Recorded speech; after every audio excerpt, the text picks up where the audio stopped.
Сәлеметсіздер ме? Мен Батыс Қазақстан облысы Казталов ауданы Жалпақтал ауылының Кенжебек Меңдалиев атындағы жалпы орта білім беретін мектебінің 9 сынып оқушысы Батырбек Айсана. Менің ғылыми жобамның тақырыбы көзілдіріктер мен таяқшалар, технологиялық жаңалықтар мен жетістіктер. Жалпы бұл жобаның мақсаты заманауи технологиялар арқылы мүмкіндігі шектеулі жандардың өмірін жеңілдету, және бұл жобаны бастауыма себеп көру қабілеті бұзылған адамдар санының артуы, оларға қауіпсіз жүріп тұруға және қоршаған ортаны жақсырақ қабылдауға көмектесетін интеллектуалды құрылғылар ауадай қажет.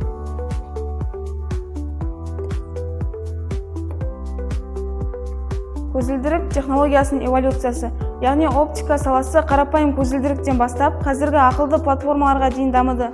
Мен де осы даму бағытын ұстанып, өз макеттерімді жасадым. Заманауи көзілдіріктер, ақылды мүмкіндіктер. Бұл менің жасаған ақылды көзілдірік макетім. Бұл кәдімгі күннен қорғайтын көзілдірік және алдыңғы жағындағы ультра дыбыстық сенсорлар орнатылған, және де жанында кішкентай датчик Arduino орнатылған. Бұл жерде сымдар бір-бірін байланыстырып тұрған. Бұл сым 3 және 5 вольтқа дейін қалыптасады. Және де бұл тоққа қыстыру арқылы жұмыс істейді. Бұл шнур 12 вольттық. Осылай киілу арқылы алдында сигнал, кедергіге сигнал береді.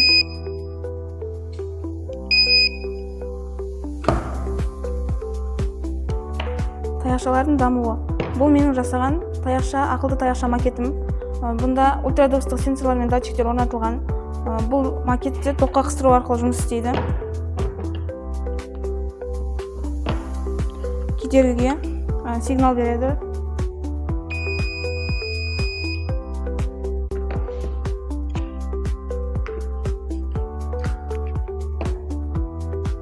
Бұл менің жасаған шағын кітапшам.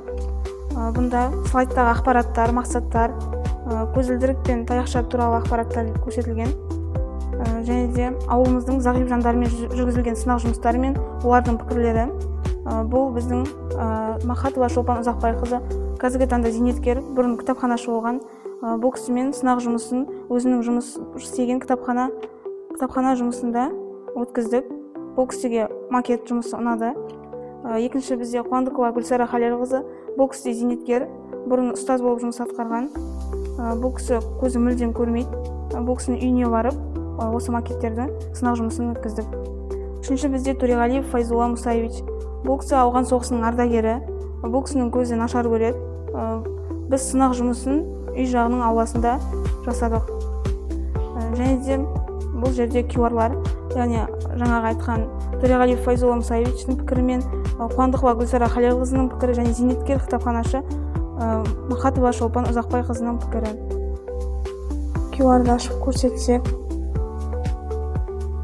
бұнда Төреғалиев Файзулла Мұсаевичтің пікірі.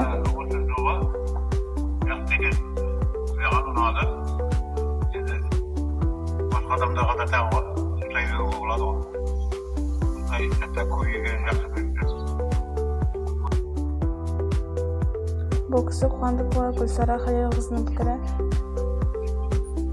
Нашар көретін адамның мынау Кенжебек Меңдалиев атындағы мектептің оқушысы Батырбек Айсананың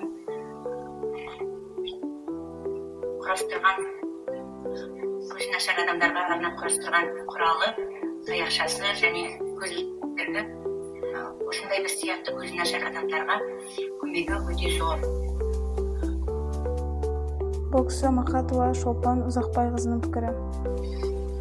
Махатова Шолпан зейнеткері, осы Кенжебек Меңдалиев атындағы Батырбек Айсананың көзі нашар көретін адамдарға жасалып жасалған құрылғылары көзі нашар көретін адамдарға сақтық үшін өте қажет құрал деп ойлаймын. Қорытындылай келе менің мақсатым осы технологияны одан әрі жетілдіріп, қолжетімді ету. Және бұл жоба адамдардың тәуелсіз өмір сүруіне үлкен үлес қосады деп сенемін.